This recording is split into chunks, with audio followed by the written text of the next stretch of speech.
Mikhail Gorbachev, leader of the Soviet Union, announced a sweeping domestic reform across Russia, allowing foreign radio stations and literature.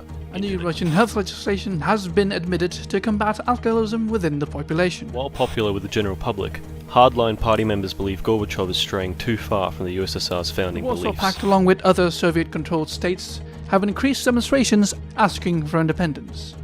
Many are calling the socialist country a paper tiger. Right-wing terrorist groups are becoming increasingly violent as Gorbachev continues to deny them independence. Soviet traditionalists within the party are concerned Gorbachev's giving control back to Soviet-occupied states. This morning, Mikhail Gorbachev was seen being removed from the Kremlin by soldiers and placed into an unidentified vehicle. Marshal Dmitry Yezhov later stated in a press conference, "Mikhail Gorbachev is a traitor to the USSR. He has been conspiring with the United States to turn over control of the Soviet states to Americans." Documents have been found that seem to confirm Gorbachev's guilt. As a result, Dmitry Yezhov has taken over as head of the USSR. Found guilty by his party in a private trial, Mikhail Gorbachev was promptly executed via a firing squad this afternoon in the Red Square.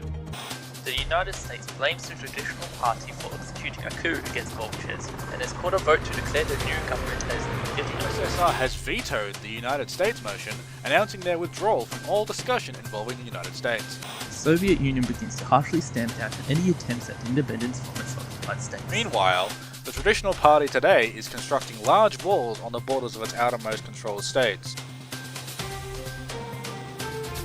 The USSR is now predicted to have the largest military in the world, with near limitless supplies of weapons and vehicles. The USSR is the most powerful industrial force in the world, churning out raw materials and machinery at astonishing rates.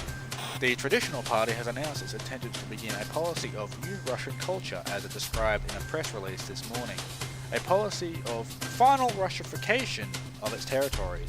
Turkmenistan has suffered under the harsh Russian rule due to its capacity as an oil producer. A new wave of terror hits Turkmenistan as underground resistance groups emerge to target Soviet oil facilities. Acts of defiance to some, acts of terror to others. The Turkmenistan People's Resistance are the rebel group claiming responsibility today for last night raids on Soviet oil refineries.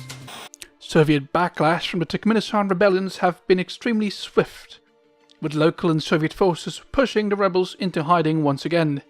The TPR rebel leaders plead with the United States and wider international community for military assistance, asserting that NATO is foolish to think that the USSR will simply stay put inside their own borders forever, and that NATO involvement in the area is of paramount importance. This has been Michael Maxwell for the TNN News, signing off.